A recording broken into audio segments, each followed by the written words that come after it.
प्रत्यक्ष को प्रमाण की जरूरत ही नहीं होती है। चुपचाप चुपचाप चुपचाप हमारा नेता कैसा हो।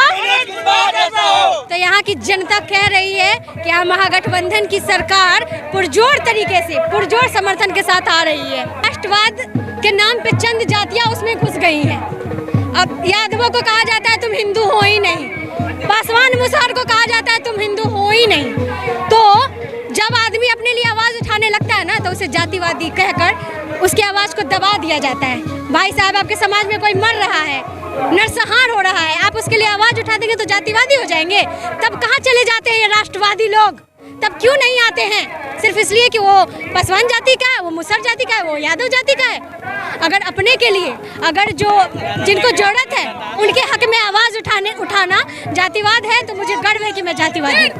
कुढ़नी में उपचुनाव की सरगर्मी तेज है। ऐसे में देखिए कि आज सीएम नीतीश कुमार का कार्यक्रम है और यहाँ पर देखिए कि यहाँ पर कुछ लोग हैं, बात करेंगे और बातचीत करने के लिए रागिनी यादव जी है। रागिनी यादव जी आज सीएम नीतीश के कार्यक्रम में आए हैं, क्या कुछ कहेंगे? देखिए, कहने की कुछ जरूरत ही नहीं है, प्रत्यक्ष को प्रमाण की जरूरत ही नहीं होती है। चुपचाप चुपचाप चुपचाप हमारा नेता कैसा हो।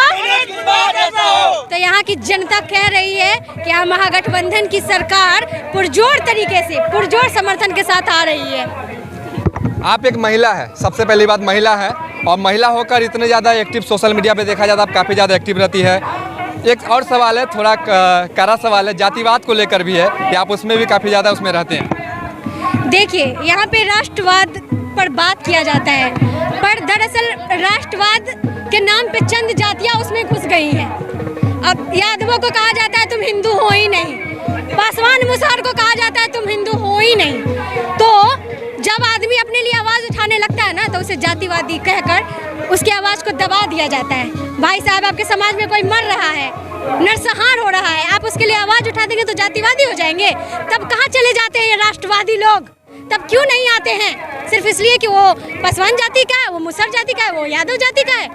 अगर अपने के लिए अगर जिनको जरूरत है उनके हक में आवाज उठाना जातिवाद है तो मुझे गर्व है कि मैं जातिवादी। आप बीच में जेल में गए हैं, क्या कारण रहा कि आपको जेल जाना पड़ा? देखिए, दरअसल तानाशाह सरकार चल रही है कि नहीं भाई लोग? बोलना हमारा लोकतांत्रिक अधिकार है, पर यहाँ पर बोलने भी नहीं दिया जाता है। जो सरकार से सवाल करेगा, जो सरकार पर बोलेगा, उसको जेल भेज दिया जाएगा।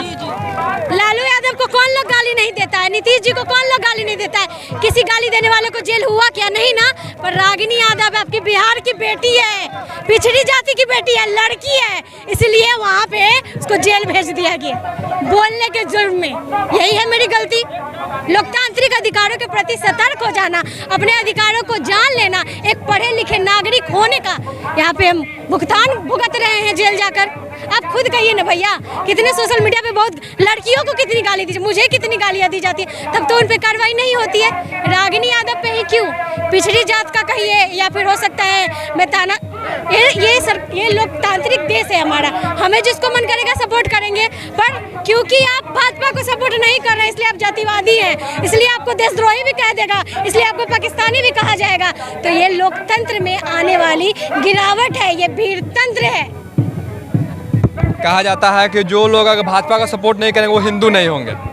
देखिए, ये भाजपा वाले को तो पहले ये समझ जाना चाहिए कि ये जो हिंदू शब्द है ना, मुगलों द्वारा दिया गया है। आज वो हिंदू बनने के चक्कर में मुसलमानों को अलग करते हैं। पहले उन्हें खुद ये पता होना चाहिए कि जो हिंदू शब्द है वो मुगलों का शब्द है और तुमको हिंदू बनना है।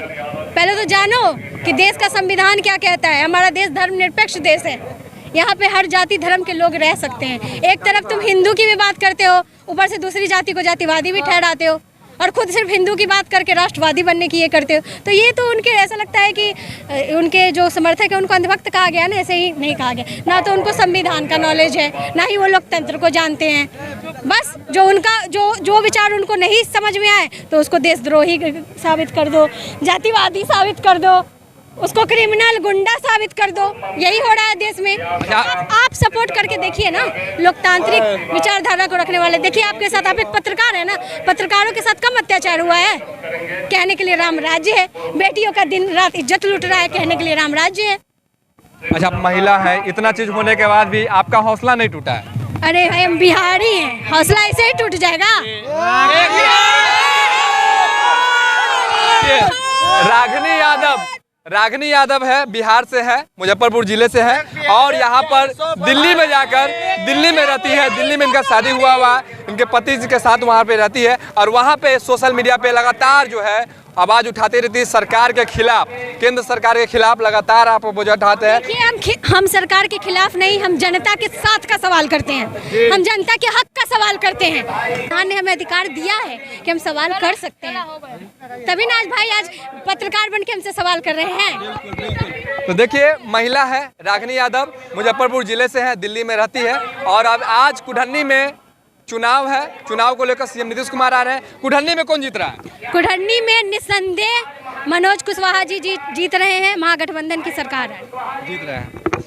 तो आप साफ तौर पर सुन रहे थे और ये तस्वीर देख रहे हैं बिहार लाइव नाउ पर और यहाँ पर नारा लगाया जा रहा है, चुपचाप तीरछाप का नारा भी लगाया जा रहा है। बने रहिए बिहार लाइव नाउ न्यूज के साथ, तब तक के लिए मैं अभिषेक रंजन आपसे लेता हूँ विदा, नमस्कार।